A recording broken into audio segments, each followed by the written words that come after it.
दम है तो हुकूमत गिराकर दिखाओ, गवर्नर राज भी लगाकर देख लें। वजीर आला खैबर पख्तूनख्वा यमीन गंडापुर का चैलेंज, कहा गिरफ्तार करके बानी के खिलाफ बयान देने के लिए दबाव डाला गया। पीटीआई की खैबर पख्तूनख्वा हुकूमत के खिलाफ तहरीक अदम एतमाद लाने का मामला ज़ेर गौर नहीं। मौलाना फजलुर रहमान से खैबर पख्तूनख्वा की हुकूमत गिराने की किसी ने कोई बात नहीं की। वज़ीर आज़म के मुशीर राना सनाउल्लाह ने वाज़ेह कर दिया, कहा पीटीआई हुकूमत और बानी की अमानत को गंडापुर अच्छे तरीके से संभाले हुए हैं। निजी चैनल से गुफ्तगू में राना सना का कहना था कि तहरीक इंसाफ को मुतादिद बार मुज़ाकरात की पेशकश की, लेकिन वो मुसलसल मुज़ाकरात से इनकारी रहे।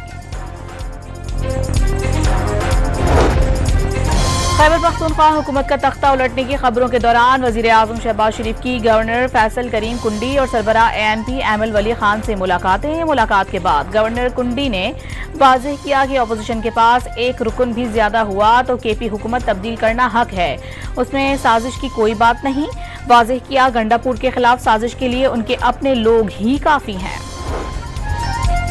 वज़ीर आज़म अज़रबैजान में 17वीं ECO सरबराह इजलास में शिरकत करेंगे। 2 रोज़ा इजलास आज से बाकू में शुरू होगा। शहबाज शरीफ अपने खिताब में अहम इलाकाई और आलमी चैलेंजेस पर पाकिस्तान का मौक़िफ़ पेश करेंगे।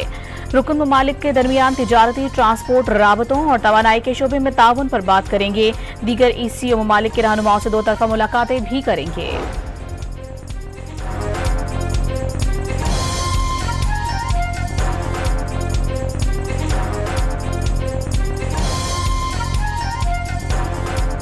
पीटीआई से मखसूस नशिस्तें वापस ले ली गई। हुक्मरान इत्तेहाद को कौमी असम्बली में 2/3 अक्सरियत भी मिल गई। इलेक्शन कमीशन ने 74 सीटें मुख्तलिफ जमातों में तकसीम कर दी। ऑपोजिशन जमातों की नशिस्तें कम होकर 98 रह गईं।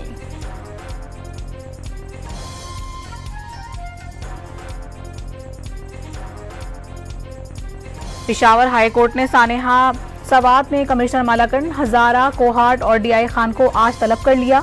गफलत के बायस 17 जानें चली गईं। दरिया सवात के किनारे कायम तजावुजात और गैर कानूनी तामीरात के खिलाफ ऑपरेशन, 62 अफराद की गैर कानूनी तामीरात भी गिरा दी गईं। दरिया सवात के सैलाबी रेले में बह जाने वाले सियालकोट के 15 साला लड़की को छठे रोज भी तलाश ना किया जा सका। भारत का पाकिस्तान के जवाबी हमले में से खौफजदा होने का एतराफ। अमरीकी नायब सदर जेरी वेंस ने नरेंद्र मोदी को फोन करके बताया था, भारत ने कुछ चीजें तस्लीम ना की तो पाकिस्तान बहुत बड़ा हमला कर देगा। भारतीय वजीर खारजा जयशंकर ने इंटरव्यू में असल बात उगल दी।